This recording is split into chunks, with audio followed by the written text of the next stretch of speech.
மழை முதலில் எப்படி உருவானது? வாருங்கள் காணலாம் ஒரு சிறிய தொகுப்பு. இது பல பில்லியன் ஆண்டுகளுக்கு முன். அப்போது பூமியில் மழை இல்லை, நீர் இல்லை, உயிரே இல்லை.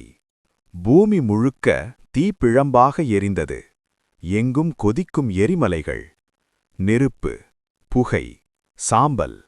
இந்த எரிமலைகளிலிருந்து நீராவி, கார்பன் டை ஆக்சைடு போன்ற வாயுக்கள் தொடர்ந்து வெளியேறின.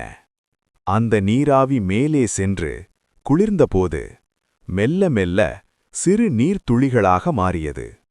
அதுவே பூமியின் முதல் மேகங்கள், இன்றைய வானத்தின் முதல் ஆரம்பம். லட்சக்கணக்கான ஆண்டுகளுக்குப் பிறகு இந்த துளிகள் கனமாகி பூமியை நோக்கி விழுந்தன. அதுவே பூமியின் முதல் மழை. அந்த மழை இடைவிடாது பெய்தது. பாறைகள் குளிர்ந்தன, கடல்கள் உருவானது, நதிகள் ஓடத் தொடங்கின. அந்த நீரில்தான் முதல் உயிர்கள் உருவானது.